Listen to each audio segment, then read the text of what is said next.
Hello, everybody. How are you guys doing today? I wanted to personally welcome everybody to the GIS for Effective Integrated Roadway Asset Management webinar. Before we get started, I want to go ahead and ask for a poll to see where everybody is coming from. We want to see where everyone is listening to us from, what kind of organization you're a part of. So go ahead and take a moment to answer the questionnaire that comes up on the poll. And while you do that, I am going to quickly just talk about who I am, why am I here, and kind of get the ball rolling. So I'm going to go ahead and pull up my screen. I think this should work. All right. So my name is Rami Tamimi. I'm actually a part of the surveying industry. I know we're pretty closely related into GIS, but I've been in the surveying industry for about 12 years now. I'm also a PhD student at The Ohio State University, working on my PhD in geodetic engineering. So a lot of different crossovers here, a lot of different fascinating ways of integrating traditional land surveying, with the geodesy, with remote sensing, with GIS, all of these great fields. I'm very excited to be a part of all of them and kind of integrating it to my work. What I'm known for is I have the largest surveying community online with over 70,000 subscribers on YouTube. And this has become a very diverse community of people learning about surveying.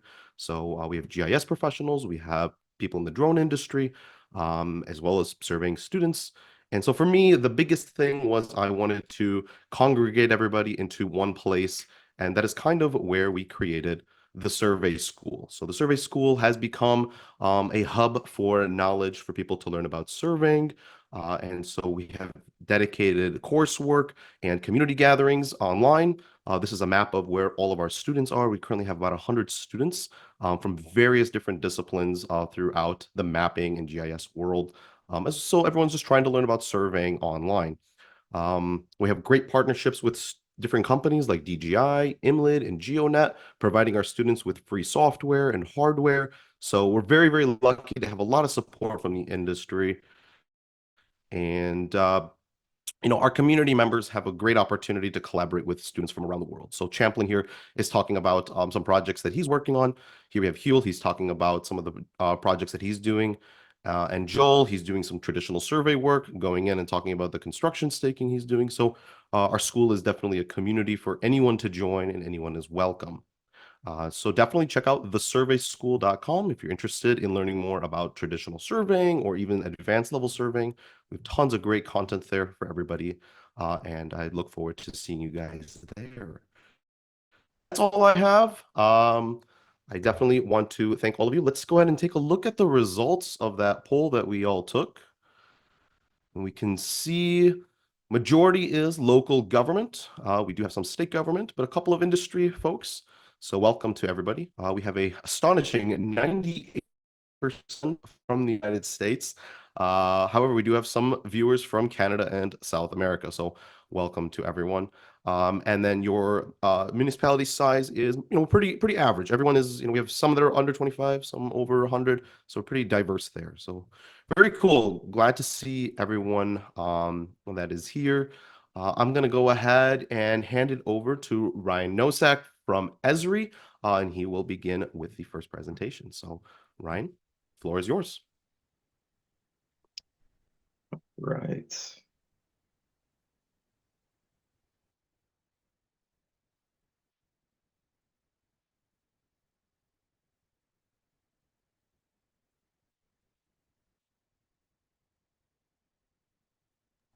All right. Well, thank you. Hello, my name is Ryan Nosek, as Remy mentioned. I'm a product engineer with ArcGIS Solutions product team here at Esri. I'm going to split some of my time here talking between slides and talking about ArcGIS Solutions at a high level, provide a brief demo, and if I talk fast enough and I'll be able to provide some additional context for some of the additional asset management ArcGIS solutions that we have. So I've been in the GIS technology industry for over 14 years, as a student, a practitioner, and for the last 6 years, as an employee of Esri, helping to build GIS technology solutions for state and local government agencies. I'm continually impressed by what I see people doing with GIS technology to help their organizations. There are a lot of creative, intelligent professionals out there helping to solve their organization's most complex and important issues and business problems with GIS. And a lot of them are finding their way to ArcGIS solutions to help them rise to those challenges. If you've never heard of or used an ArcGIS solution, it's important to know that they are fundamentally an industry-specific configuration of ArcGIS technology that are purpose-built around your business needs and designed to help you improve your operations, provide new insight, and to enhance the services that you deliver to your stakeholders.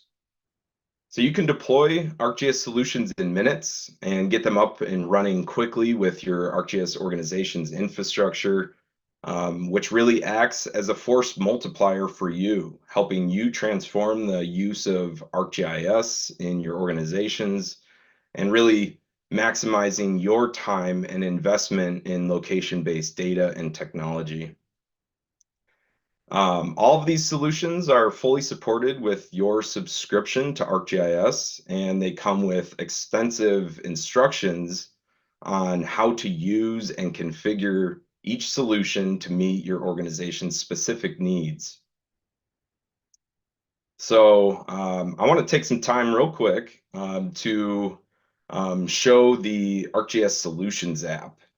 So if you're familiar with ArcGIS, or if you're a current Esri customer, but perhaps you're new to ArcGIS solutions, this may be one of the best kept industry secrets. You have access to over 140 different ArcGIS related solutions or ArcGIS solutions through this solutions app. And it can be accessed by going to solutions.arcgis.com, and you can browse anonymously at all of the solutions that we have.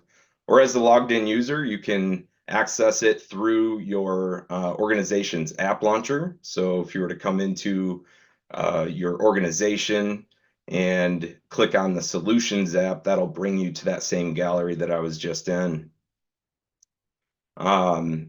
And if I were to filter on state and local government solutions, which the majority of folks on the call are representing, you can see that I have 119 solutions that are geared towards state and local agencies, state and local government agencies.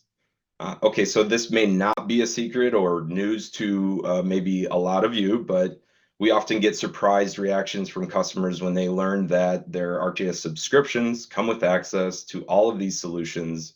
And we're talking solutions like sign, signal, and streetlight management, roadway management, road closures, curb regulation management, sewer data management, traffic crash analysis, right-of-way permitting, and the list goes on for infrastructure-related solutions.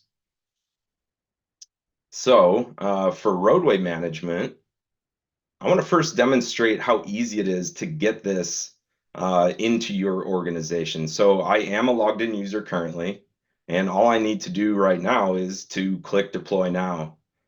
And as this is deploying in my organization, you'll see that all of the content for the solution is being created in a folder in your content in ArcGIS Online called Roadway Management. This means that a fully formed data model, the web services, web maps, a web and mobile apps, and a pro project with guided tasks, all of these items, they're all being deployed right now in my organization. So with a new solution deployed at this point, what I would do is go to Esri.com and get at the all of the documentation that we have on how to bring the solution to life with your organization's data. So following directions on how to fully configure, how to load information into the solution, how to share different items with people in my organization or share certain items publicly. so that the right users have the right information and tools and so on. So as you can see, I've just deployed the roadway management solution. I do have a link here that will take me back out to Esri.com to get me to all of that rich how-to content. So about roadway management, we created the roadway management solution to help local government agencies understand the location and condition of their roadway assets, which really ultimately helps reduce capital costs and increase their community's standard of living. And we do this by helping organizations to improve their road data management, assess the condition of their pavement, streamline inspection and maintenance activities between the office and the field, and to increase the public trust and transparency around the condition and maintenance of these important assets.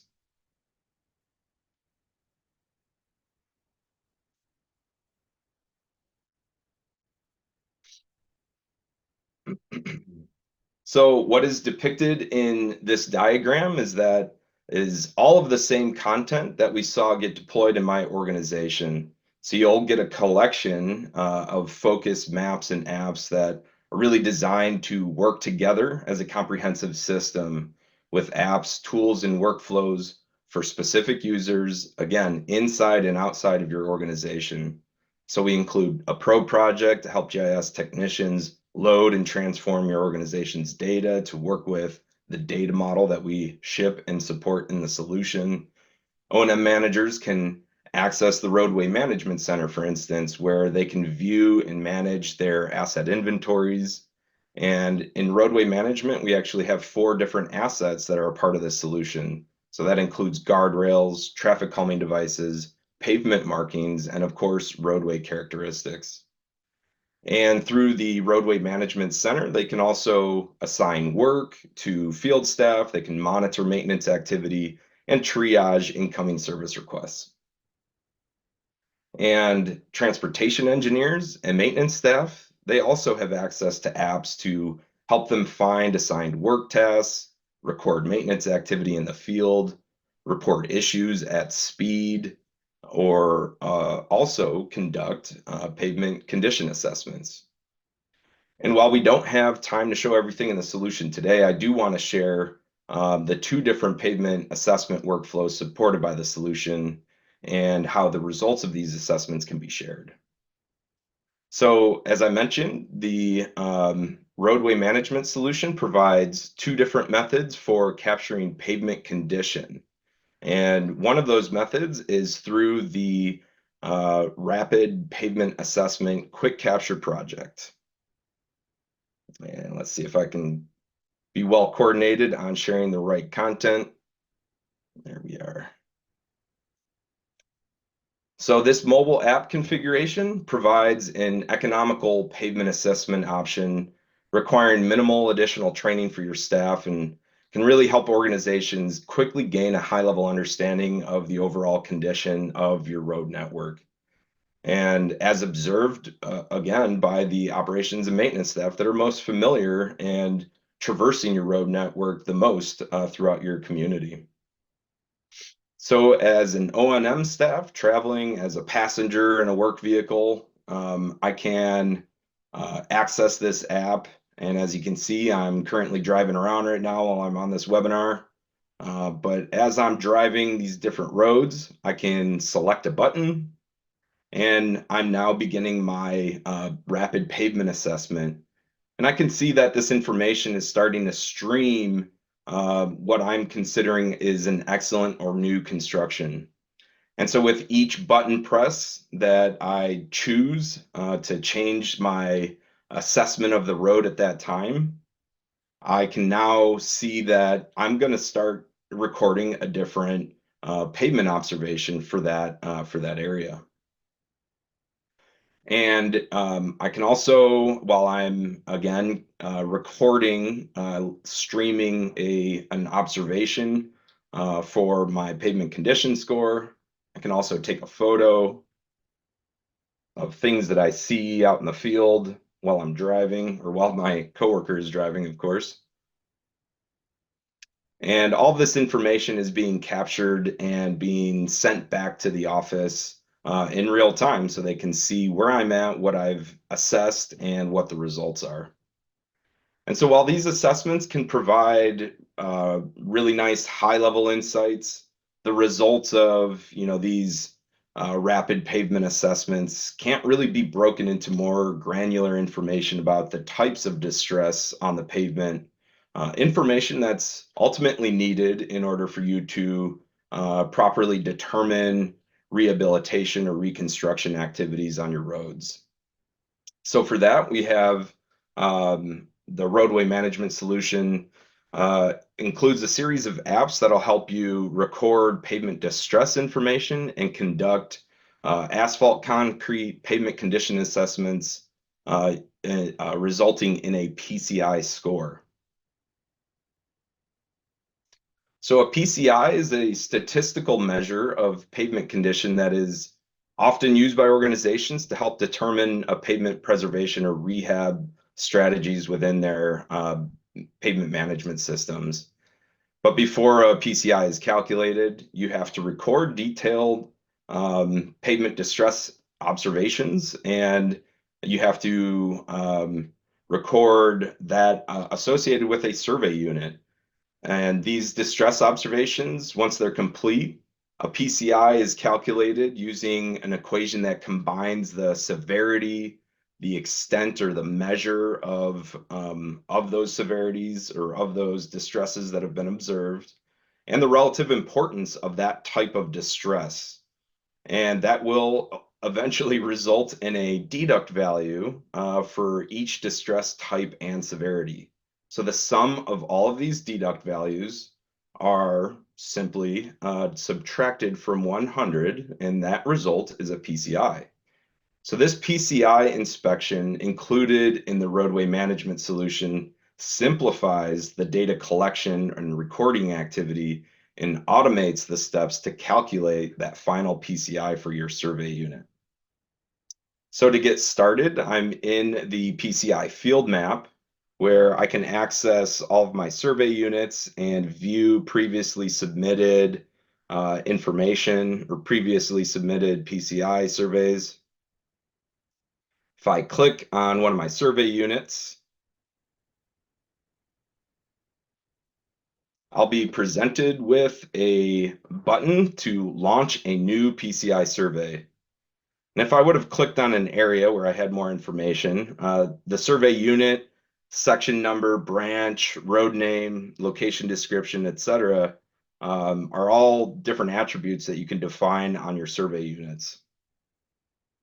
So when I click Launch Survey, this is going to open up a new form where it will pass the attributes of the geometry for that survey unit, but it will also intersect other information that I have of my roadway characteristics, information that might include the last time road construction activity was performed, what district, municipality, or section number or unit number from the survey unit. It can also provide me a discrete road segment asset ID. And if I have some other information on construction dates, it'll auto-calculate my pavement age in years. And because I have a road class defined in my roadway characteristics, it's intersecting with that and writing to my assessment information that this is a local road that I'm assessing. So some other information on this main page is the road name, and of course the area that is being surveyed as determined by the survey unit information and the length of that segment. So on with the survey, I can come in here and start collecting the distresses. So for distress type, there's the 18 or so different distresses that are included in a PCI assessment. So that's, again, that's the formal standard for providing a PCI survey. And for each distress, I would choose the severity. I would provide the measure as being recorded by in traffic or a transportation engineer in the field. I can choose to take a distress photo of what I'm recording and another pothole, even though that's not the distress that I chose.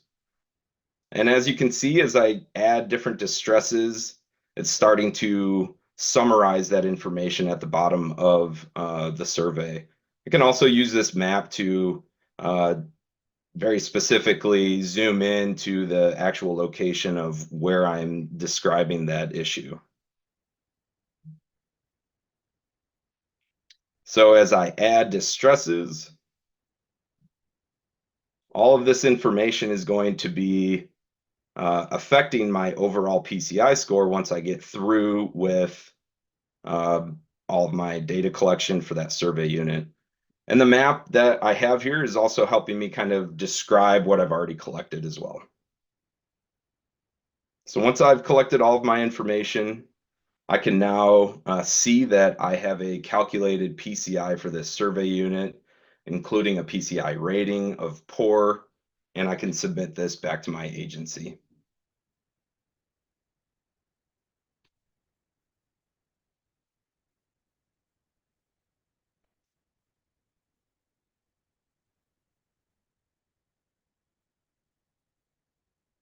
So that was just one example of one of the solutions that we have to conduct assessments to inventory road-related assets.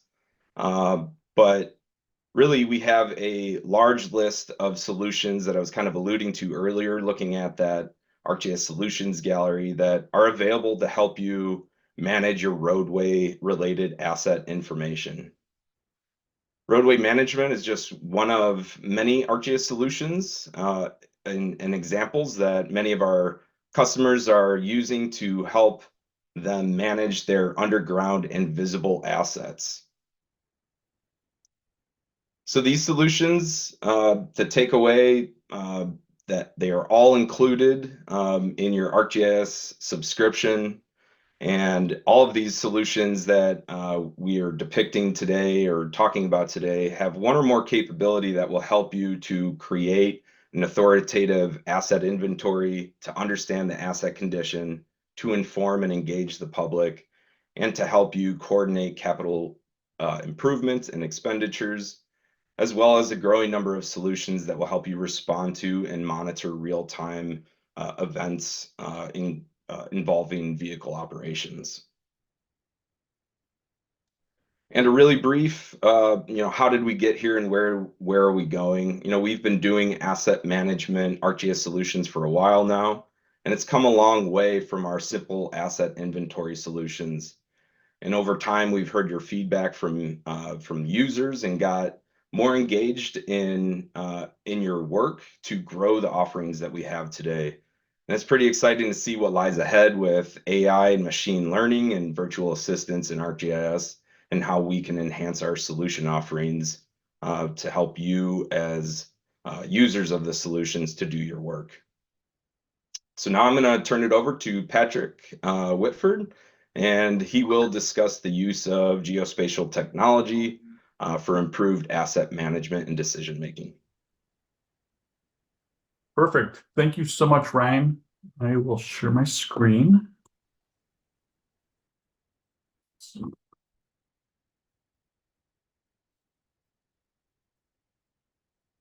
Ryan, I think you need to stop sharing real quick and then I can share. Thank you. Perfect.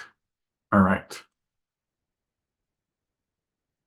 All right. Well, good morning, everyone. I am Patrick Whiteford. I am the GIS Group Manager at the Arizona Department of Transportation. Definitely happy to be here with everyone today. And let's see. Today, what I'm going to be talking about is just how the DOT leverages geospatial technology to support and manage all of our assets within our DOT right-of-way. We'll talk through a few use cases and then some of our lessons learned. So a little bit about me. I've been with the DOT for going on 13 years now. I started off as a senior analyst and have moved my way up within the organization. And transportation work is incredibly fun. I remember taking GIS classes in college and was like, wow, you can get paid to do this kind of work? Like, sign me up. So I kind of fell into transportation, and it's been a great place to work. I've got colleagues from around the nation and what's amazing to me is that we all have similar requirements, but we all get there from different mechanisms and different ways. So definitely an enjoyable piece of the job. So a lot of what my team does within the DOT is I reside within the planning division, and a lot of what we do within GIS is fundamentally around federal reporting. And there's a few of them that I've listed here: Arnold, which is the All Roads Network of Linear Reference Data; HPMS, which is Highway Performance Monitoring System; and then MIRE, which is Model Inventory Roadway Elements. So try and say that 5 times fast. Basically, these federal reports are all required to be submitted by every state DOT. And the big one that we support is HPMS, and it has 71 different data elements related to the roadway. So we have to provide the route network of basically a data set, linear data set in GIS for all public roads. And then on top of that live different roadway characteristics.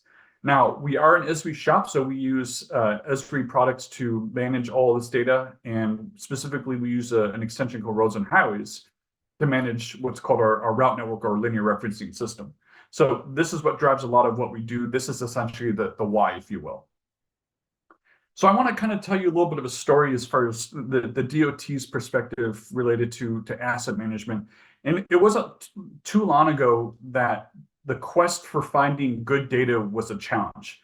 And what it fundamentally came down to was a cultural change within the agency to understand that data itself is an asset, just like a piece of pavement or bridge or what have you. And so a lot of what I started focusing on was working with different business units to start integrating their data that were historically managed within a tabular format or an Access database, and start managing, get it integrated into GIS and start managing that way. And if you had asked me this, 10 plus years ago, if this was possible, I would have said it was inconceivable. But it's definitely something that we've done a lot of work on and have made exceptional strides in. So for my perspective, GIS and asset management really marry nicely together. And what GIS can really help with is the tracking of where the asset is. Where is it within your geopolitical boundary? Is it within certain maintenance districts or within certain counties? And then what's its condition? Is it in poor condition, good condition? When was it last updated? When was the last time a crew went out and verified that, let's say, the culvert had been cleaned out, for example? So it gives you an authoritative inventory of data to make informed decisions off of that you can then start using to then develop things like dashboards and online maps that you can then start asking questions of your data, such as, how many number of poor quality bridges do I have within this specific metropolitan area, for example? And that has been incredibly helpful for my management, to be able to start making informed decisions and really data-driven decisions using this geospatial data. So walking down into some of the specifics, really the backbone for all of what we do asset management-wise is our linear referencing system, or our all public roads network. And there's an image here on the bottom right that basically show the Phoenix metropolitan area. And then we have, if you dive down more into it, we've got point features that represent intersections, and that's important for the purposes of routability of the network. And also it's important for crash analysis, where if you want to be able to summarize where crashes are located, it's important for our crash analysis teams to be able to know, does that crash occur within an intersection, outside of an intersection? So all this data is managed within a geospatial environment. With that, we also have spatial temporal abilities, meaning that you can collect the data within a point in time, and as the route network changes, new construction projects occur, the route gets realigned, route gets retired, we can show that transition in time. The benefit of that is that we can show mitigation strategies related to safety activities, where if a road was redesigned, we can look to do a before and after analysis related to safety things. The other piece that we have in here is what we call linear referencing methods, which basically allows folks that are in the field to ask questions of the data and be able to say, I want to know, I need to find an asset that's on I-10 at milepost 50.25, so quarter of a mile offset from that milepost. And we can do that within our system.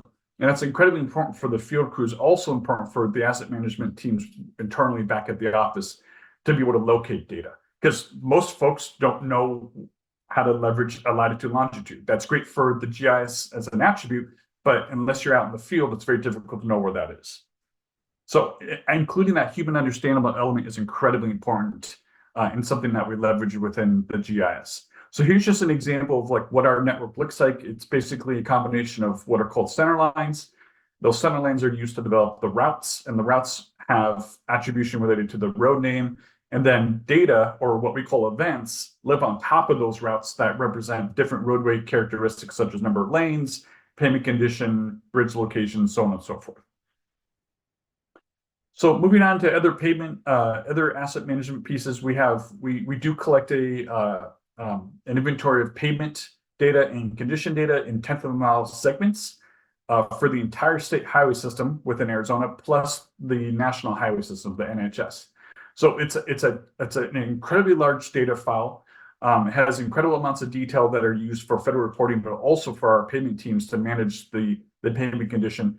And now that this is all in GIS, we've built dashboards and online maps to be able to locate where are the poor quality pavement within the state of Arizona, and then you can summarize it by percentage, by any political boundary that you need, let's say the city of Phoenix, or by a county boundary, or a planning organization such as a COG and MPO. So you can slice and dice it however you need. Moving into the bridge inventory, we do have a bridge inventory data set in addition to the National Bridge Inventory, or the NBI. We manage it both as a point file and also as a linear file representing the bridge deck. And that's incredibly important for a variety of federal reports. Our bridge team does leverage drones to do bridge surveys in areas that are highly populated or areas that could be unsafe for the survey crews. So they do a lot of interesting work related to those drones. Another piece is just a robust site inventory, and having that all within GIS and having that as an authoritative source for decision making has been incredibly important. A few years ago, we had a project where we managed with the help of a contractor to go out and drive all the roads and then extract the site inventory and be able to leverage it into the future. And this is something that we want to continue managing for just improved asset management, and the GIS is the right way to help manage this. As well as Guardrail, we have a team within the agency called Future Inventory that collect and manage the guardrails as well as other assets within the ADOT right-of-way, such as culverts, and that's all done via the GIS as well. So it's another piece I wanted to kind of walk through is just a use case that for the local and state agencies that are on the call. A lot of this is where I'm talking about the data and the nuances related to the data. I think what can't be forgotten is the relationship piece of how do you work with these teams who might have geospatial data but aren't managed in a geospatial environment. How can you work with those teams to break down those silos and incorporate their workflows into a geospatial environment? And a use case that I helped manage a few years ago with our right-of-way team was developing a geospatial polygon representing all of the ADOT right-of-way. And basically where this started was I was getting requests from internal and external partners asking, did ADOT have a right-of-way data set within GIS? And at the time we didn't. We did have a robust way of searching for data via construction plans, but when you wanted to overlay that with other data sets, you weren't really able to do that. And so the team and I took it upon ourselves to start just digitizing this data via construction projects and heads up digitizing and a bunch of other methodologies. And over the last few years, we have filled in exceptional amounts of data related to the right-of-way. We're over 90% complete related to it. The image of the state that show red, that's where we have completed it, and some of the yellow areas are areas that we need to still work on.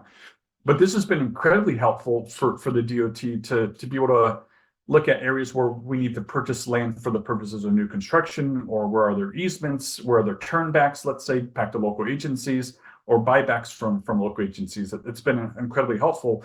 And furthermore, the right-of-way data set, or right-of-way in general, is really the only asset that an agency, whether it's a DOT or a local municipality, has, where the asset actually accrues value over time.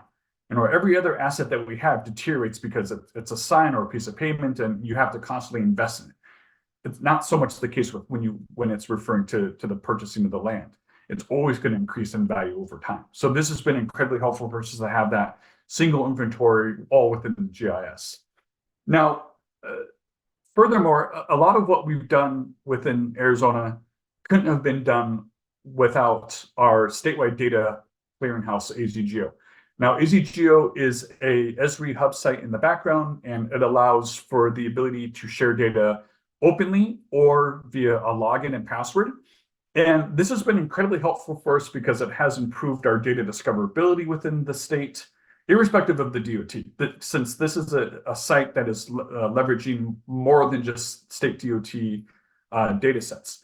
And it's been incredibly helpful for us to improve collaborations with local municipalities. We depend very much on local agencies to provide us with roadway centerlines, for example.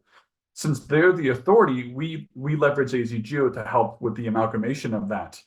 And it's been incredibly helpful for us to improve data integrity as well as data quality within the agency. And so for the member agencies, feel free to just look up AZGeo. We're incredibly happy with it, and would love to talk with you about implementing something like this in your member states. Now, as far as just some of the lessons learned, really it's a focus on data quality. Quality is everything. I like to say that my team, we need to be the red hot chili peppers. We need to give our data away as much as possible. We need to share it as much as we can and encourage member agencies or the public to be able to provide us back with comments and say, hey, we noticed this challenge within your data set. That way we can go back and fix it. So it has been somewhat of a cultural change within the agency, but it's incredibly helpful. The other piece is just always continuing outreach. Always work with your member agencies. It's not uncommon that a local municipality might have a GIS person, or maybe the GIS person was also a bus driver, or has one of many other jobs that they're working on. So building that rapport and that relationship and helping them with their geospatial needs is an incredibly helpful piece, and irrespective of the technology. Okay, so always thinking about your customers as you work through these things. And then lastly, just always thinking about when you create this data set, having some sort of sustainability plan. How do you manage this data long term is incredibly important, whether that's in the form of staff or budget or whatever that might be. So, this is the way, you guys. So just want to say thank you for all the help, and I'm going to turn it over to David Grafton from Bat Elf, who's going to take us on to the next presentation. It's all yours, David. Hey, thank you, Patrick. Appreciate you sharing your story on how Arizona Department of Transportation leverages GIS for roadway asset management. All right, just to introduce myself really quick, my name is David Grafton. I've been part of the Geospatial Enablement team at Bat Elf for 3 years now. We started off with mapping grade GPS used in the aviation industry, the GIS industry, but recently we've also moved over to survey grade GNSS receivers, as well as services and training. So if we could launch the poll now, I just want to get a quick idea of how familiar you all are with GIS and how it's implemented in your organizations. To give a quick overview of what I'll be covering today, we're going to cover the benefits of converting to a high-tech digital system rather than some legacy, more manual paper-based systems for transportation asset management plans, considerations specifically with GNS and field data collection, and how you can get started.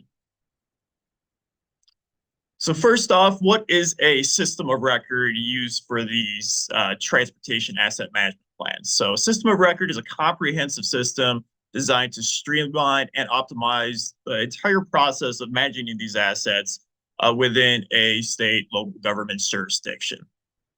So the first component is going to be inventory management. that's where GIS comes into play. So GIS helps all of these professionals create and maintain an accurate inventory of roads, including pavement condition, bridge conditions, your sign management system, etc. And then what do we do with these systems? Well, this allows us to plan maintenance, facilitates proactive road maintenance, along with any other associated transportation assets, allows us to allocate resources efficiently, use budgets more efficiently, and just increase efficiency, which we're all trying to do at the end of the day.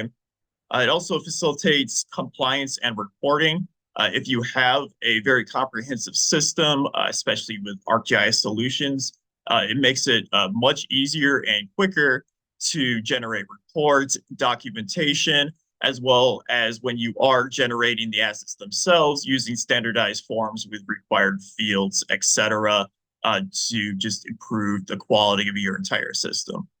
And then finally, it also improves community engagement. Having these digital systems allows the community to have a much more transparency on the status of our roadway system, as well as facilitate maintenance requests through apps like Survey 123. And all this comes together to give us data-driven decision-making for primary stakeholders, planners, and state and local governments. Allows us to make informed decisions when we're managing roadway assets, budget allocation, etc. And overall, it's going to improve the safety and quality of life for the entire public. So let's go ahead and close the poll. Check out those results really quick. And so it looks like about half of you are currently implementing a solution, half aren't. And it looks like there is a lot of interest in increasing the adoption of a GIS system within your organization. So that's great to see. GIS is really expanding a lot right now. So great to see you all are a part of that movement. So why implement this entire asset management system in the first place? As I said, it's going to minimize maintenance costs and optimize future planning, which is exceptionally important in roadway maintenance, given the extended life cycles of 20 years plus with how our roadways are managed. So these systems are going to be the focal point of any organization that adopts them for information about the assets, management strategies, long-term expenditure forecasts, business management processes, etc. It will just be a one-stop shop for accessing information, assigning maintenance duties, etc. It just kind of standardizes everything, keeps things in one place, and really lessens the problem of having to convert data from one format or system to another. So obviously, road degradation is a problem everywhere. Over here in Arizona, over half of the roads have pavement, 50 years plus old. So having an asset management system allows organizations to identify high priorities areas for maintenance, in addition to pavement condition, which is definitely going to be the focus of, it's been the focus of today's webinar, but factors like soil type, flooding, traffic volume, weather conditions also can be used in the same system to project pavement degradation and allow for more informed decisions. So organizations can become more proactive instead of reactive, and it kind of shifts the outlook from short-term, just repairs, just fixing issues as they come up, to more long-term preservation, and at the end of the day, improving safety and of the roadways. One of the most dangerous things any of us do is commute to and from work and travel and everything. So always going to be at the forefront, and just the major goal here in improving quality of life and overall image of our local governments. So when you're using the system in the field, it offers quite a few benefits. Again, over here at Bad Elf, we do GPS and training on actual field data collection. So instead of having to perform QA and QC after the fact and clean up a lot of our data, it's best to get ahead of the issue and just really have very comprehensive, powerful forms like with Survey 123, Quick Capture, ArcGIS field maps, and configure them so the field data user has a much quicker and easier time entering and creating this data with stuff like arcade expressions, which will automatically calculate certain fields based on location or the entry to another field. Conditional views, so they're not bombarded with a whole bunch of information in a form that's not particularly relevant to them. And we can do real-time validation with custom domains, checklists, and all of this information is dynamically uploaded to the cloud. One of the major issues we've definitely seen in the past is with field inspections or inventory collection, having that data actually get transferred to your central system can present several issues, either with typos, sort of syncing issues. So with ArcGIS solutions and field maps specifically, having that happen in real time makes the process far easier, and it removes a couple steps from the process as well. This also includes photos. Using field maps, quick capture, survey 123, they all have photos built in, and so there isn't the matter of having to attach photos, file types to a specific feature, which can definitely present some issues. Having to find the EXIF data, related tables, etc. Having that in one integrated system again just really streamlines the entire process. And then finally, all of this is available in real time to any stakeholders or even the public for publicly shared data. So for GNSS field data collection specifically, a lot of us are familiar just with using phones or tablets, which are fine for some scenarios. However, as you can see from this diagram right here, effectively, when you're using a phone, you have an accuracy of about, at minimum, 10 to 15 feet, and often 30 feet or more. So for some situations like pavement condition, road inspections, that's not necessarily a big deal. There's not going to be a lot of overlap from one feature to the next, and that's perfectly fine. However, for stuff like sign management inspections, just any wetland delineations, along roadways for environmental considerations, we need that accuracy to be much tighter, because especially if there's assets overlapping that effectively the accuracy radius circle or just falls within the circle, we're not even sure exactly which asset we're trying to identify. So you go out there for inspection or maintenance, and the GPS of the phone is at 30 feet. The recorded accuracy of the actual asset is 30 feet. Well, then you can see, anything within that sort of range is going to be overlapping, and the actual specific asset you're targeting for either stakeout inspection, whatever you're doing, is going to be unknown. So you're not going to be able to identify your specific feature that you're trying to record. So that's where certain levels of GPS come in. We offer a mapping grade as well as a survey grade receiver. And it's just important organizations identify what sort of accuracy they need. For a lot of roadway assets, for anything above ground, you often don't need a survey grade receiver. You don't need a licensed surveyor.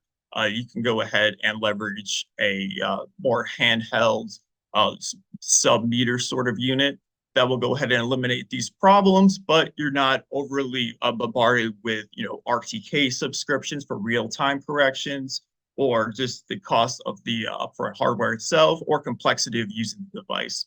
So it's just important that you identify primarily, with this sort of idea, with being able to identify a specific asset based on GPS accuracy, what's appropriate for your organization. In addition to this, maintaining metadata, which is included with the ArcGIS solutions on field maps and quick capture, etc. Just proving that the point collected, specifically for inventories, was collected with a more high accuracy solution, a higher quality solution. So that way, if there is any doubt about the validity of the data, you can reference back to the attribute table and prove that it was collected with a certain level of accuracy. Especially in situations in more urban areas with higher multipath, lower quality GPS receivers like the one found on your phone are going to have exceptional issues with getting accuracy that's anywhere near most organizations' requirements. So just definitely worth considering just the factor of accuracy, which just on a feature type by feature type basis.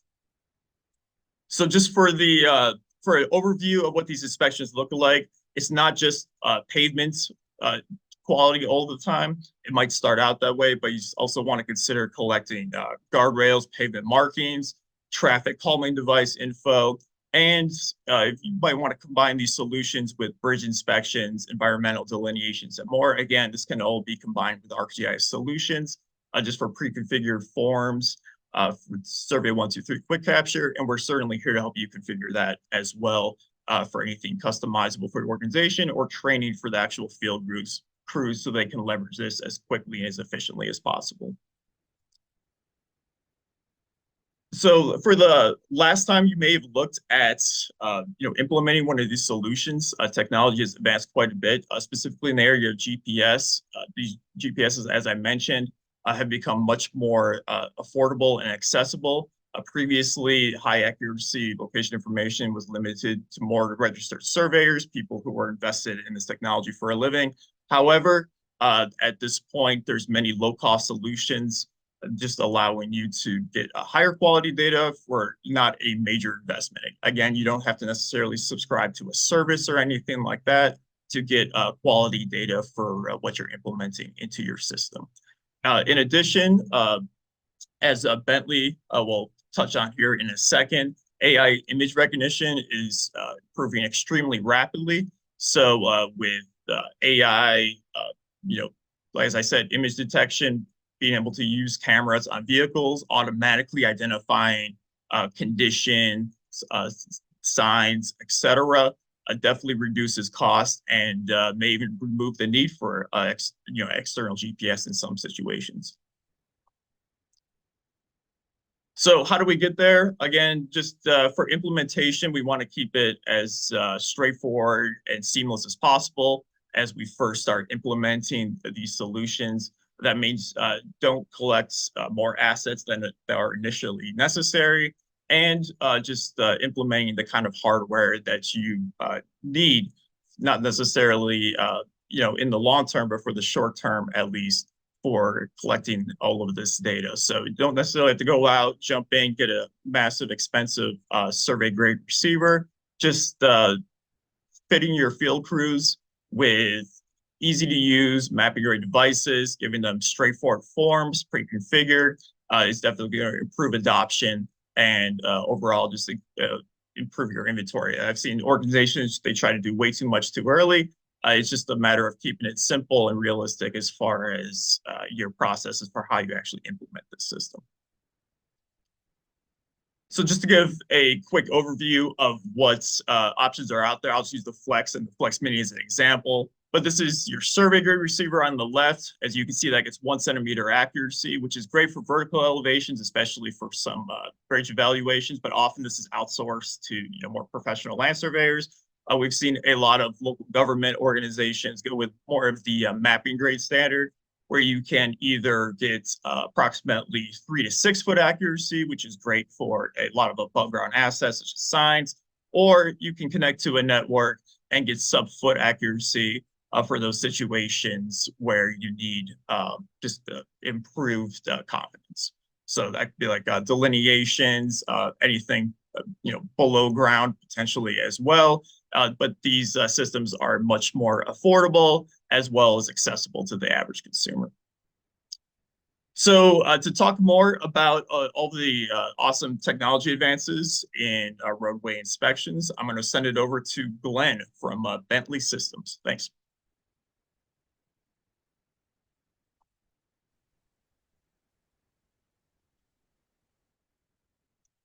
Thank you, David. I appreciate all that information that you provided from Bad Elf. And give me just one moment, get my screen up.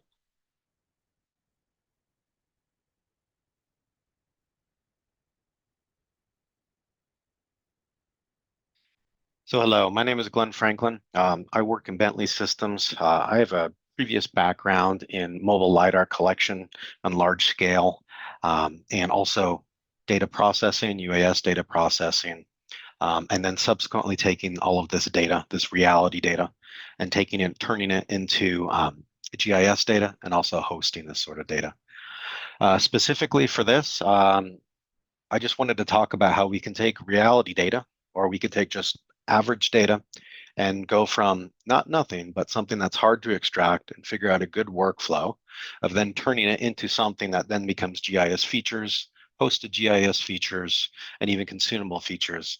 And I do want to emphasize that I will also be talking heavily upon what we can do with AI training and AI detection to turn this from really something that's kind of just innately inside of your reality data into something, but also I'll touch point on some of the other tools that we have inside of our other products that allow us to do this.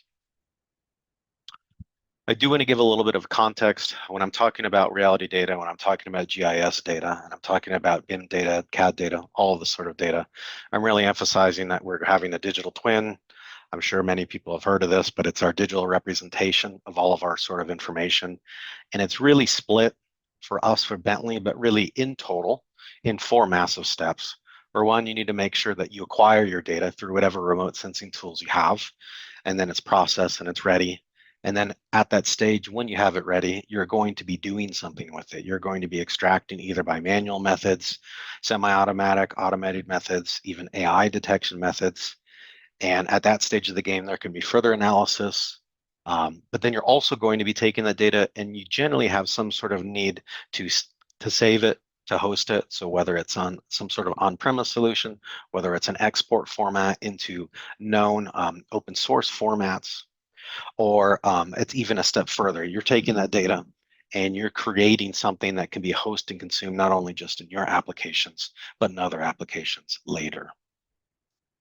So if I were to kind of simplify how I see this specifically with managing roadway assets, you're just going to have your basic input, you create an output in multiple different ways from that. You're then going to host it, and then you're going to be doing that cross-platform consumption likely at the end.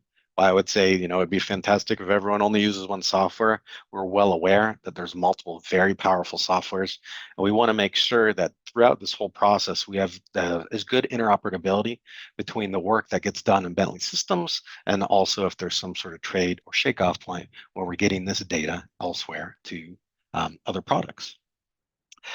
So specifically, I'm going to be touching on both an AI training and an AI detection that was on cracks for a bridge. And I'll also touch a little point on cracks that we had for some roadway. And I really want to start here. So if we were at stage 1 of this digital twin journey, we have drone collected data that came with a mesh and a point cloud and photos. The request that came from this was that the individual user wanted to see if they can identify as many cracks as possible. From those cracks, they're able to have further analysis, create some actionable ideas of the severity, the number of these cracks, and then turn that into something that can be usable later. But really at this stage, we are just given data, and it's really just kind of an open sandbox environment for what should we do? How are we going to get these features? How are we going to manage these features? So what's really neat is we have more than one way to walk into this. We have an AI training workflow that can be used in which you can actually take your imagery data and or point cloud data, in which you take imagery and you can annotate what you see on your images as points of interest that are of high value that you would like to figure out how to extract via AI. And or you can do the same thing with point cloud data, in which you create classified point cloud data. And we go through a workflow where you either create the annotations on the image, like what you see here, and or you create a classified point cloud data. We have a workflow where you take this, you will upload it, and we will create a detector that will work based upon the parameters that you would like to see. Or we also do have a lot of out-of-the-box detectors that can get a lot of information that you may already need. And the interesting part about that is a lot of the out-of-the-box detectors you can actually modify and manipulate and better cater towards what you want as an endpoint desired solution. Specifically in this use case, there is a little bit of both. We started with a specific crack detector, and based on these images, there was the analysis of certain annotations of certain cracks that we could see. So from this high resolution imagery, this specific image was able to start to identify that we have certain cracks from this angle that we can see. I will say full disclaimer, it doesn't mean you're immediately going to find all of your annotations, doesn't mean you're going to get all of your cracks, but it's merely kind of a starting point. In this process, through the detector, was able to look at this image and look at all of other corresponding images to make sure to start to correspond what it can see from one crack to another and start to overlay a more, just say, let's tangled weave of cracks that you can find. So we ran this through a detector, and through the detector, we start to get this as an output. And this is where this really starts to transition from annotations that are on top of images, which still provide extra and good value, into then some sort of geospatial feature. So throughout the whole annotation process, throughout the detection process, we're able to take this, run this through, and start to get 3D objects. And it's these lines. So we were able to overlay them on the imagery. We're also able to still overlay them in a 3D environment. So on the top screen shows just the point cloud data set that's starting to find more of this information that is there. And then this is where you really start to trade off from going, okay, I just have something on my image, which is high value. Now I also have things that I can work with that are 3D objects. And this is where we have strong or powerful workflows still inside of our application, this specifically being iTwin Capture, Manage, and Extract, in which you can add more attribute data, you can adjust the vertices, you can extract more, you can use formulas. So you start to get a lot of tools to continue what you may get as a starting point from this detection. And then you can also verify and or reject information here too. So it can be a QC process that you can actually either even bring back to some AI training for further detection, or it can be just a process where you know that the detection is a certain level of quality, you're okay with it, but you may still have a QC process to go, 5% of these or 10% of these are not within the spec that's suitable for this job. But at this stage, we went from annotations to 3D objects, and 3D objects, and then we can start to really edit and manipulate. And then we did take it another step further. So the most recent iteration of this cracks detection 2 was to also be looking more deep into the vertices that are created from the lines, and through AI detection, start to find the width of these lines, of these cracks specifically. So the point features that you could see overlaid on the imagery down there really just have varying symbology based upon the severity of the cracks that were identified there. And then that was also added into the newest iteration of our crack detection to show that between this line from point A to Z, that you're going to have a different mean width that could come through. So you get a different sort of diameter. And in this use case, it was nice to see that the specific user did some on-field verification and some different third-party analysis, and they found that the detection was really hitting still within the spec of what they accepted. I think specifically in this case, a lot of it was still within sub-millimeter. This UAS data is relatively close to the bridge, so it might be a little challenging to see, but they're only a few meters away with their drone when they were flying and looking at these cracks. But it was high precision sort of data, and that was their expectation, that they really wanted to try to get some really good results, not only to find the cracks, but then to start defining the width of the cracks that are there. And what I'll say is it's not just limited to one sort of detector or one sort of workflow.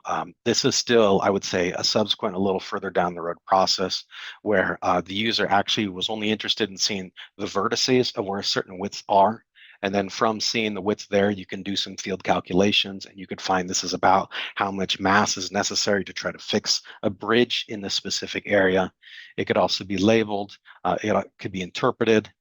And it really leads us to, we get to a stage where we might have done all of our analysis, and then we want to get ready for some sort of exporting and some sort of hosting. And that's where we segue over to really the federating and share process for downstream sort of integration. The main things that we can really do right now is we could take all of those outputs that we see that started from really nothing, that became features, annotations and features from AI detection, and then we can export into common formats. We can export into shape files, we can export into DGN. But what's most interesting too is we can take this data and we can insert this now as a feature class. We could create a feature class and we can host this online in our reality management portal. And that's really our centralized source of truth. And then from this is where I really start to open up some very interesting new workflow possibilities, that all of this is now a service that we could connect with outside sort of applications, or we can still house and use this in our internal applications. This is an example of the output of those cracks that was just then added into MicroStation, and a few different views to kind of see that there's a lot of cracks that's going on, but we would expect that downstream, the users would already have some other information. They may have design information, and then they can overlay this and they could see where some severities are. And then they can do that subsequent later on work that's necessary that's there. So yes, multiple standard formats that we can export out to, but also the main highlight that's very interesting is the fact that like we are really taking this information and then it's becoming a service that we can use and ingest in later applications. This is another scenario where we did use a more customized crack detection. Based upon the crack detection, further analysis came and we started to classify the cracks that were found based on color, and the color meant a certain level of severity. And then from that severity, it was then created as that feature class. And then we're able to throw this in other applications. So the first one is just QGIS, but this is the same data. It was hosted on our actual reality management portal. And then from there, you're just connecting via your URL. And then you just needed to authenticate, and then you're up and running. And as you can see, it's showing that there are results, from just even the specific cracks. So you're seeing everything that came from the attribute information. But then what's even more great about this is something that you can actually edit and you can change too. So really, you can have this as a great trade-off point of, I have the analysis that maybe just came from imagery, turned to annotations, turned into some sort of vector data set. Now it's hosted as a service. And then we can now manipulate this in our other applications. And same thing as well, we could take this information and via plugins, via SDKs, we can put it in Esri. We're not limited to that. We do have several other out-of-the-box plugins that we can use for this. And we do even have an SDK, so people that are a little more development prone and heavy can take this information and they can use it in their own custom environments that you can see. So it's a very interesting and exciting thing that you can do. And what I do want to highlight is, even though I just spoke about AI detection with cracks and AI training with cracks, that's not the limitation from this. We have all sorts of training possibilities and detection possibilities that you could start with. It really just depends on the data that you have. This other image here just shows that there is some sign analysis that was done through imagery, but also what you see in the point cloud data set in the bottom right too was done using other semi-automated or automated tools inside of the actual applications. And then subsequently after that, all of that information was then just being hosted as a service used in the other outside applications. So there really isn't I would say, a limitation on what you can do per se. If you are to be a user that wants to actually train something from scratch, there definitely is a process and there's some front end work for that. But we do have a lot of out-of-box detectors that can give you to a very interesting start, time-saving start there too, in which you can then just manipulate and start to change later downstream on that. And really it would be the thought is we can get a certain level and fit in between a workflow of users that have all sorts of different sort of applications.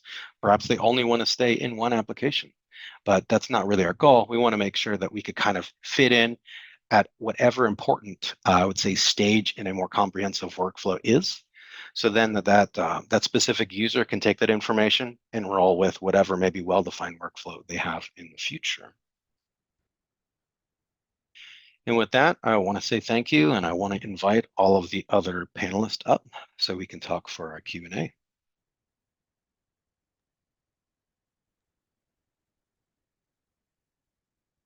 All right. Cool. Thank you, Glenn, for bringing us all back. And I'm going to go ahead and get started with our Q&A section here. So Ryan, first one is it seems like an Esri specific question.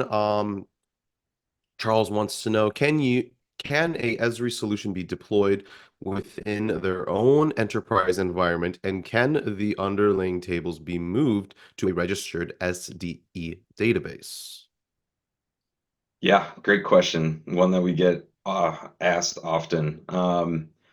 The short answer, or the first part of the answer, is we have a lot of solutions that are supported in ArcGIS Enterprise. And I'm assuming you may be a user of ArcGIS Enterprise and know that, but you want to use your own underlying SDE databases and connections and services. That is not something that we support today. So we would kind of handle that the same way that, we have and deploy ArcGIS solutions in ArcGIS Online, where we really kind of expect you to extract or transform and load your data into the services and the schema that we provide in the solution when it's deployed.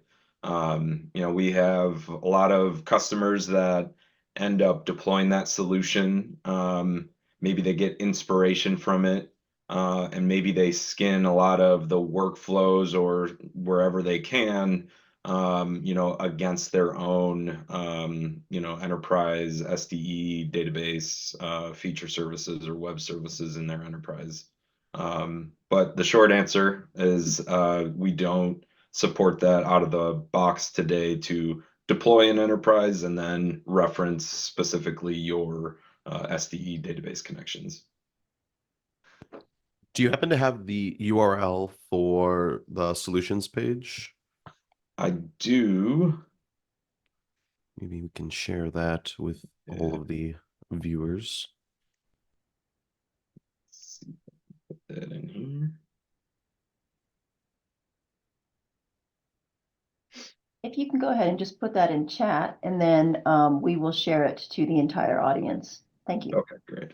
That works. Cool. Another question, downloading the Try It maps, where can people find that? That's also another link we can pop into the chat.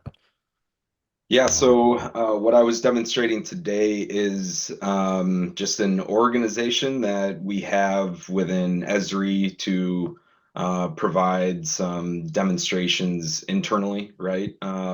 We don't necessarily provide live links to demonstrations of our fully deployed and configured solutions. That being said, if you do have an ArcGIS solution or an ArcGIS organization currently, it's the click of a button and you can have that solution deployed within minutes. And just as important, you can delete that solution just as easy too using the solutions app. So, say you want to explore something, see how something works, load some data into it, understand how we're connecting workflows or how we've written Arcade for a web map or a dashboard or whatever that might be. It can be deployed easily. It can also be removed easily if you need to. But I would suggest kind of starting in the solutions app, deploy that solution that you're interested in, and give it a shot. Take a look, poke around, and reach out to the Esri GeoNet community with questions. We're active in there. We respond often, and if you have an account team with Esri, we'd be happy to get connected with you as well. Perfect. Thanks, Ryan. I'm going to give you a break and go to some questions for Bad Elf for David, but we will come back to you, Ryan, with some more questions. David, Robert wants to know, do you need to purchase a Bad Elf in order to utilize ArcGIS data for local municipalities? No, so the external GPS device is definitely not required. It really depends on what kind of data you're collecting and your requirements. It definitely improves the quality of the information you're collecting. Those points will be that much more accurate, so your analysis will be that much more relevant, as well as inspections, stakeouts will go quite a bit smoother if you use the external GPS device. However, certainly still compatible with a cell phone if you're just taking a quick picture. You can also use tablets as well. It really just depends on your requirements and the context of the situation. And it looks like a couple of people have asked about like purchasing GNSS receivers. I mean, Bad Elf has a very good reputation, especially coming in at a very attractive price point. Can you give us a little bit more about some of the models you have and what users can expect with your particular brand? Yeah, so I think a big theme when you are talking external GPS receivers to improve accuracy is just paying for what you need and not hiding any down the road costs like for subscriptions or anything like that. So for both of our two major receivers, we have the Flex and the Flex Mini, effectively the same thing. One's just the bigger survey grade receiver, and the other one is just shrunk down. So as far as what your organization needs, it really just have to determine what are the primary sort of considerations is if you need real-time corrections. These real-time corrections coming from a network in your area over the internet will drastically improve your accuracy. However, I saw one mention about Parks and Rec. So if you're just shooting, general Parks and Rec assets such as bathrooms, tables, fields, inspection requirements, then you can get away with not using that at all. However, once you start going, talk about maybe underground utilities, just any sort of asset where they might be closely spaced, especially smaller plants where that they could start overlapping as far as the sort of confidence interval goes. Then you want to start looking at the higher accuracy receivers. So that's our standard versus extreme in our sort of paradigm, where the standard is just out of the box, it works, and the extreme, you can stream in those real-time corrections for better accuracy. So that's the two primary considerations. Okay, great. Um, I've got one question here that's pretty open to anyone. Derek wants to know about buying a drone for small county bridge inspections. My personal experience, I've seen people use DJI's Mavic lineup. There's RTK options. You don't need to get those, but I'm curious to see what you guys think, especially for those that may have projects that require drones that are not Chinese manufacturers. They're blue drones. What do you guys think about that?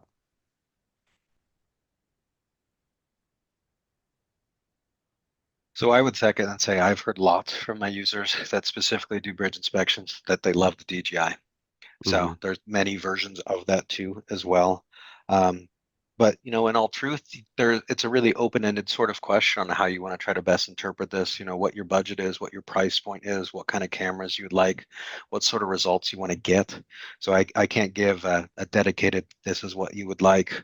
It just really is contingent on how good of sort of imagery do you need? Are you trying to derive mesh from this imagery? How accurate would you like it? Do you want it to be an RTK system? Do you want to do some post-processing to have it all connect together too? But honestly, yes, I hear DJI almost all the time. It seems to be just a very solid contender for this, Yeah. but it is clearly not the only sort of option. I've seen different variants of it as well. Yeah, they definitely do have a big dominance in the industry. And I mean, there are a lot of other manufacturers that are trying to push in there. But yeah, I always teach my students on a DJI Mavic. So it's typical drone that most people use. Okay, Ryan, we have a couple of questions directed at you. Let's see here, where did we leave off? So for pavement assessment, since it is continuous and an assessment is or a direct point, how are the assessment points selected? Yeah. So I think that's kind of getting at, either what the survey unit is that defines what you're doing for a PCI. Or I could answer it in a different way with the rapid pavement assessment that I also showed. So I'll answer it the PCI method first off. So in the PCI workflow, we start in that field map that has all of our survey units as features in that map. How you generate your survey units is up to each organization, and the ASTM standard for generating those units across a road network are very specific as well. If you're following that standard to a T, that's not something our solution is doing for you in terms of sampling and providing what roads or what segments need to be sampled. But what we are doing is providing you the ability to define what those segments or what those survey units are. And when you launch that survey to conduct a PCI, all of the distress information that's recorded and associated with that survey unit goes into a measure and a severity and a category that is all weighted together associated with the area for that survey unit, and that's what produces an informed PCI score. So, from the discrete point and how that affects a score on a continuous line segment or a survey unit, that's how that is handled. Again, that's not something that is unique to how we are doing it, Esri. That is following the ASTM. I wish I had the standard memorized. I think it's D6433 or something like that for PCI assessments. For our rapid pavement assessment, we are streaming the line segments, and we're obviously doing that over a road network that are also line segments. And those things do not match up, obviously, when we're streaming it from a phone that may have, accuracy resolution issues. But we provide in that solution, or in the roadway management solution, a notebook that is a series of geoprocessing tasks that will take in that raw assessment data from your rapid assessments, and it will do a series of intersections and segmentation with your road segments. And we actually provide you a parameter on how you want to summarize that information. If you want to take the lowest score that gets that was observed for that segment, if you want to do a weighted average, and so on. And then that provides you a summary score, and it's written to a pavement rating layer in the solution. Each one of those methods are summarized in the end and written to that pavement assessment layer, and you'll have a running history of all the assessment information that you performed on your linear assets, and it's associated with your asset ID that we define on a road segment layer in the solution. Hopefully that answers the question. Maybe it's getting into the weeds a little bit, but it's a good question. Oh, it's good. It's good they gave us a nice detailed workflow to follow. Okay, cool. Dave has a question that I think is relevant to both of you. Can we use real-time drone photos for up-to-date information on what work we need to complete versus using an old Google Maps photo? So essentially bringing in an ortho image that maybe we processed in Bentley into ArcGIS. Yeah, Glenn, do you want to take a stab at that first? Forgive me, sorry, I was mildly distracted. Can you repeat the beginning? Yeah, he wants to know, can we use real-time drone photos for up-to-date information on what needs to be completed versus using an old Google Maps photo? So essentially bringing in an Yes. ortho image from your platform into ArcGIS. So yes, you technically can. Gosh, we have more than one way to kind of interpret or do this. Within Bentley, we do have a specific application called Synchro, which kind of maximizes and focuses on looking at temporal data. So you can take the most up-to-date data, you can import it, and then you can have a time by sort of slider. So as often as data are collected, it can be uploaded and then it can be versed between existing sort of data. So let's say, for example, you have a like you're saying, Google Maps or an old sort of ortho imagery, you can do an overlay. So that's one option. Two, specifically with an iTunes Capture, Manage, and Extract and the Orbit online environment with the 3D mapping cloud viewer, we do have some sophisticated ways to also be looking at that stuff. You can have multiple windows, multiple different data sets, and you can configure really your time to look at that. So it still needs to be actually uploaded and processed, but you can get the most up-to-date sort of information from a recent sort of collection, and then you could kind of overlay it back and forth. And I'm certain that Ryan probably has some other similar options as well too. Yeah, from the Esri standpoint, we do have products that help you process your drone imagery. We have SiteScan for ArcGIS. There was an earlier question that we had in the session that asked about different drone technology. We do have some drone technology recommended providers to work with SiteScan for ArcGIS. We do not have an ArcGIS solution per se that will kind of do the end-to-end type of analysis that you're talking about today. That's definitely something that is on our radar for, a roadmap. We understand there's a lot of use for the bridge inspections that was mentioned earlier. Being able to capture that imagery, make an assessment of change detection from that imagery, and provide some useful and meaningful,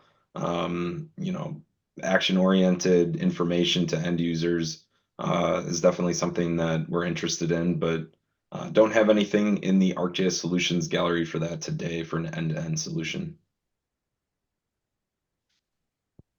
All right, good. I'm going to try to wrap things up here as we're approaching 1:30. Seems like we got a couple of questions about tracking street sweeping operations, some apps that people could use. And then additionally, I'm going to add one more. People are looking for basically the best way for housing inventory and assessment, especially in a rural tribal community with no cell service. Basically, what can they do to effectively build out maps? What kind of tools exist already that they don't need to necessarily build out themselves? Yeah, great. So the question about the rural tribal community and cell service, they're wanting to build out a road inventory, but they also have a lot of other use cases and needs along the way. There's quite a few solutions that can maybe get you close or maybe would be really interested in. We don't have one solution that's going to do all of that, right? But roadway management solution, if you're not using an LRS, right? That's kind of an onboarding to an LRS, if you will. I would highly recommend, using roadway management. You can take things offline to capture information when you are in a disconnected environment, and capture that inventory in the field. We also have community data aggregation, tax parcel data management, equitable property value, agricultural best management practices, and agricultural parcel analysis. These are all solutions that are available today in ArcGIS solutions. On all of these solutions, like ArcGIS platform, they are extensible, right? So you can match them up however you see fit. So, for example, if you have users that are going to be offline in the field and maybe the roadway management map doesn't have a few layers from some of these other solutions that you're using, but you want to provide that as context or as additional data collection for your users, you can put those in that map and provide that information as needed for your users. So just because they're separate solutions doesn't mean that they have to be separate info products for your end users. Okay. Thank you, Ryan. A couple of you have asked about whether or not this will be accessible. The recording will be accessible. I'm pretty sure you're going to get an email once everything is wrapped up, giving you access to the webinar so you can go over it again, listen to everyone's presentation, and listen to our Q&A discussion. if you guys have additional questions, especially specifically, I know some people were asking about pricing on certain things. I wanted to reserve this time for technical questions, so be sure to reach out to Ryan or Glenn or David about pricing for their products or services. So, any final thoughts, gentlemen, before we wrap things up? Not for me, no. Thank you for the time. I was glad to speak about this. I hope it was well received and informative for the people that are interested in this. Yeah, same here. I appreciate the opportunity to connect with everyone, and please reach out if you guys have questions, either directly to me or reach out on Esri GeoNet. Fantastic. Awesome. Well, thank you everybody for attending. I hope you guys enjoy the rest of your week and stay safe, and we'll see you guys soon. Thank you. Bye. See you guys.